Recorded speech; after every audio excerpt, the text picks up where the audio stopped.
আসসালামু আলাইকুম রহমতুল্লাহ। আজকে আমরা চলে এসেছি কাউখালী শাহী দরবার শরীফ যুগের অলিকুল শিরোমণি বাসা বাবা শাহিন শাহ রহমতুল্লাহ ৭২তম উরুস মুবারকে। চলুন আজকের ব্লগটা আপনাদেরকে নিয়ে শুরু করা যাক।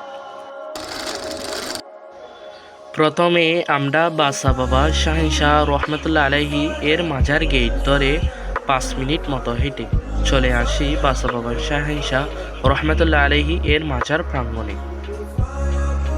এসে আমরা প্রথমে বাসা বাবা শাহিন শাহ রহমতুল্লাহ আলাইহি এর পাশে মসজিদের সালাত আদায় করে আমরা চলে আসি বাসা বাবা রহমতুল্লাহ আলাইহি এর মাজার জিয়ারত করার উদ্দেশ্যে।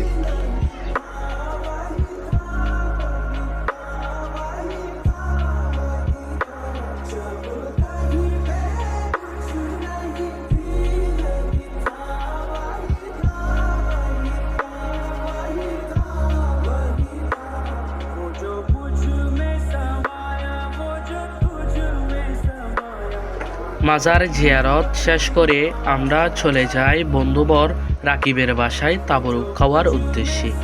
যখন মাজার গেট হতে বাহির হই সেখানে দেখতে পাই মেয়ে এনে বান্ডারি হচ্ছে। মেয়ে নাকি হিজড়া সেটা ভালো করে বুঝলাম না, কিন্তু এগুলো শরীয়ত বিরোধী কর্মকাণ্ডে লিপ্ত হয়ে যাচ্ছে আস্তে আস্তে উরুস মুবারকটা।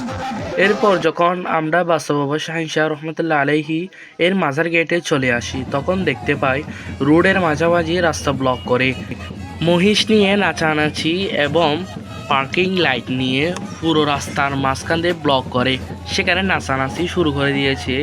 এগুলো যা আমাদের সুন্নিয়তকে প্রশ্নবিদ্ধ করতেছে।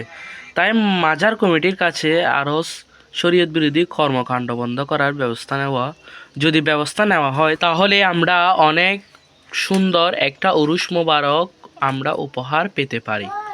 যদি আমার কথায় কেউ কষ্ট পেয়ে থাকেন তাহলে ক্ষমার দৃষ্টিতে দেখবেন।